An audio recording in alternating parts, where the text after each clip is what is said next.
Good morning. So, first I need to clean my glasses, but first I need to tell you about a dream that I had about this sermon this week. So, I dreamed that I got to church and that I had forgotten that I was supposed to preach this morning.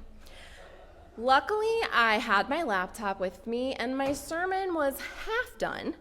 So I had prepared a PowerPoint presentation for this sermon, or half of a PowerPoint presentation anyway. And I don't have a PowerPoint presentation today, by the way, in case that worries you. So I was frantically trying to transfer the slides to my poor husband, Matt, who was up in the sound booth, who was graciously adding them to the slide deck.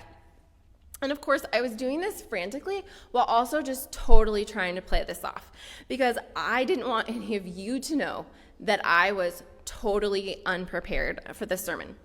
So I thought I'd pulled it off, and I thought I'll just make it through the second half of this sermon somehow. Surely I can figure it out. Well, I was standing there in the back of the church. Church was about ready to start, and I looked down, and I had on a dress, but I looked down, and I was wearing hot pink fuzzy socks. And I was like, well, I can't preach a sermon wearing hot pink fuzzy socks. So I just took off the socks and walked up the aisle barefoot. And I guess I preached a sermon. I don't know because I woke up at that point graciously. So let's just assume that whatever I pull off through here today, it's likely better than whatever you poor souls had to listen to in my dream. So on Monday morning, I was driving to an appointment and I was thinking about this sermon, and honestly, I did not feel worthy of sermon writing. I am in a bit of a difficult season right now. There's nothing huge and awful happening, and for that I am grateful, but I am tired, I am burnt out, I'm overwhelmed, overextended, insert whatever word you'd want to put in there. And I knew the topic that I wanted to talk about today. And I also knew that I had not been doing the very thing that I want to encourage you and encourage myself to do today. And it turns out I felt like that all week. The title of today's sermon is Matches Struck Unexpectedly in the Dark. It's from my favorite passage from one of my favorite books, Virginia Woolf's To the Lighthouse. I read this book in a class that I took in graduate school at K-State. It was called the Bloomsbury Group, and I remember it was in the spring of 2003 because I was very, very pregnant with Amelie, and it was like a 3-hour class on like a Tuesday night, and I had to like fit behind this little desk, and I was very pregnant. But I loved the class, and this was one of my favorite books, and I have read this passage. I just come back to it over and over. To set up the scene, part one of the book is called The Window. And it begins with the Ramsay family and some of their friends, and they're on a holiday to the sea at the Isle of Skye in Scotland. In part two of the book, which is called Time Passes, passes. And it's a melancholy sort of section. World War I begins and ends, and some of the Ramsay family and their friends who had visited them at their house die of illness, in childbirth, and in the war. Part three of the book, called To the Lighthouse, takes place 10 years after that initial visit to the holiday house by the sea. And members of the Ramsay family and their friends who are still alive, who went on that first visit, come back to the house again. And it's a really reflective sort of section as the characters are thinking back on how their lives have vastly changed in the last 10 years since they had all been in that house together. And in the passage that I am going to read to you this morning, one character, Lily, she's a painter. And she is standing in that home, and she's trying and really struggling to paint. She wants to paint something that reflects just the experiences that she's had in the house and her experiences with this family. And she's really struggling. So she's standing there with her easel and she's looking out a window at the sea and she's having a hard time. And so her mind starts to wander. And here are a few of her thoughts. And I think they will be on the screen. I don't know if you can read them. Maybe it's too small. But what is the meaning of life? That was all a simple question, one that tended to close in on one with years. The great revelation had never come. The great revelation perhaps never did come. Instead, there were little daily miracles, illuminations, matches struck unexpectedly in the dark. I think we often look for meaning in life in the big moments: weddings, births, graduations, new careers, and even in tragedies like job loss or an illness or death. In our passage that was read today, Elijah had just had a really big moment. He'd killed the false prophets, and Jezebel had put a 24-hour death notice on his head. So he was hiding in a cave. He was exhausted, exasperated, angry, and likely scared. So he sat under a bush and he prayed to die. He told God, "I've had enough. I want to die." And then he curled up under that bush and went to sleep. Then an angel woke Elijah up and told him to eat. So he ate some bread, he drank a jar of water, and then, apparently feeling no better, he fell back asleep. Then the angel came back again, told him to eat and drink, which he did, and then he traveled through the wilderness for 40 days until he got to Mount Horeb. God caught up with him there and asked him, "What are you doing here?" And Elijah basically said, "I did all of these things for you, but the Israelites that you told me to do, but the Israelites didn't listen to me, and now they want to kill me." Which, well, I can't relate exactly because, thankfully, as far as I know, I don't think anyone wants to kill me. But I think that God could have shown up at my picnic table, which is where I wrote most of my sermon this week, still at my laptop, still working, tired and overwhelmed, and asked me, "What are you doing here, Jill?"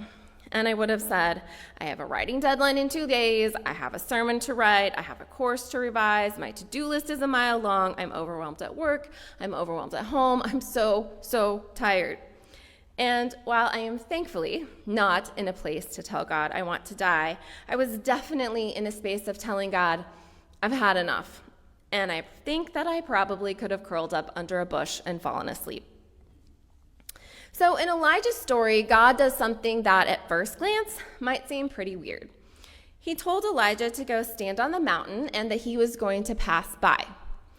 And that's not necessarily the weird part, although my guess is that God hasn't come to any of us recently. He told us to go stand in our front yard and say, "I'm going to pass by." The weird part is that God didn't show up in what we think of as very godlike ways. A wind came through that was so powerful that it shattered rocks, but God wasn't in the wind. Then there was an earthquake, but God wasn't in the earthquake. Then there was a fire, but God wasn't in the fire either. Then there was a gentle whisper, and that's where God was. Into the lighthouse, Lily finds meaning not in great revelation, but in little daily miracles, illuminations, matches struck unexpectedly in the dark. And I think that finding God in a whisper is much the same way. But what does that mean? Well, I'm sure it means different things to each of us, but I would like to invite you into the idea of what it means to me. It's really simple, but it's also really hard. I mentioned here this summer that I have this book idea about this idea that there's poetry everywhere. For me, it's hard to find poetry in everything when I am having a rough go at things. Instead of hearing a whisper from God or noticing little daily miracles, illuminations, and matches struck unexpectedly in the dark, I hear the shouting voices in my head of confusion and imposter syndrome and fear and anxiety, and instead I see little daily nightmares, shadows, and something I trip over unexpectedly, either literally or metaphorically, in the dark. But those are the moments that I need to listen to that whisper and look for those little daily miracles, those illuminations, those matches struck unexpectedly in the dark. Honestly, this week, I didn't want to find those moments. And that's the struggle when we're having a rough time, isn't it? All we can see is the dark, and it's hard to notice light. And sometimes we get so lost in the darkness that we don't want to find it, even if it's there. But I did find some moments of light and some poetry this week. After a very long day, there was the whisper from God in a whispered giggle as I sat in bed and tried not to wake Matt up watching the funny and adorable animal TikTok videos that Amelie sent me. She saves my life on like a daily basis with those.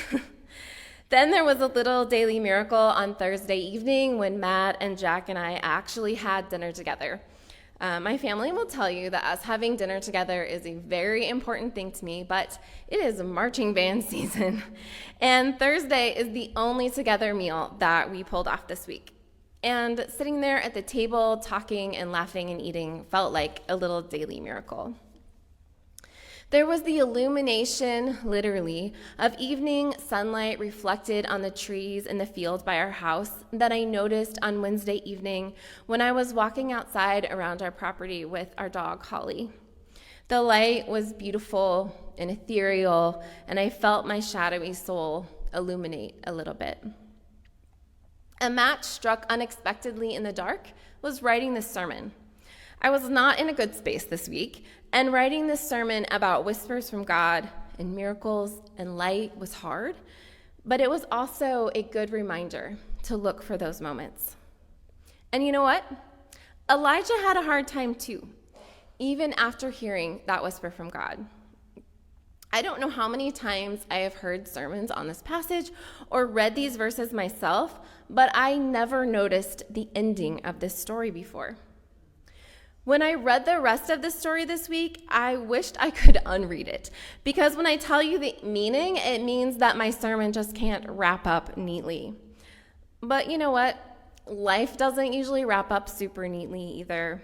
So honestly, I ended up relating to the story more, and along with encouragement to listen for those whispers and to look for those little daily miracles, illuminations, and matches struck unexpectedly in the dark, I also felt some freedom because Elijah didn't do this perfectly, and I won't either, and that's okay.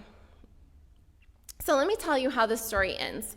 First, let me back up a second and read what Elijah said to God after God showed up at the cave the first time and asked him, "What are you doing, Elijah?" And this is what he said. He replied, "I have been very zealous for the Lord God Almighty. The Israelites have rejected your covenant, broken down your altars, and put your prophets to death with the sword. I am the only one left, and now they are trying to kill me too." Then we have this 3-verse interlude where there's the wind and the earthquake and the fire, and then God shows up in a whisper. And we would probably think, wow, that must have been pretty special for Elijah. That must have really turned things around for him. But actually, that's not what happened. After God showed up for Elijah in that whisper, he once again asked Elijah, "What are you doing here?" And this is what he said. Remember, after the earthquake and the fire and the wind and the whisper.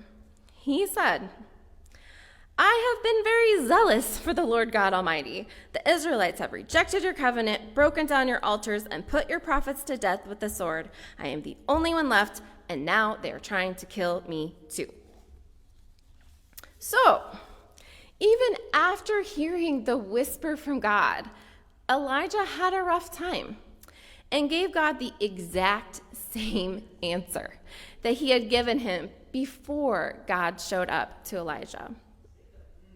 So, yeah, I can't hand you a neatly packaged story of Elijah this morning and this encouragement to listen to whispers from God and watch for little daily miracles, illuminations, and matches struck unexpectedly in the dark. The package I'm giving you this morning is messy and it's imperfectly wrapped, but I hope that because it's messy and imperfect, you don't feel like you have to go home and put it on a shelf. You can carry it with you this week and not worry about it getting torn or tear-stained or crumpled or stepped on. This week, when your life is like a howling wind or an earthquake or a fire, I just invite you to stop in that imperfect, messy, hard moment and listen and look. Listen for God's whisper. Look for a little miracle, an illumination, a match struck unexpectedly in the dark. And now it is time for our hymn of response, which is number 57 in your green hymnal. If you have a decision to make or would like to join our church,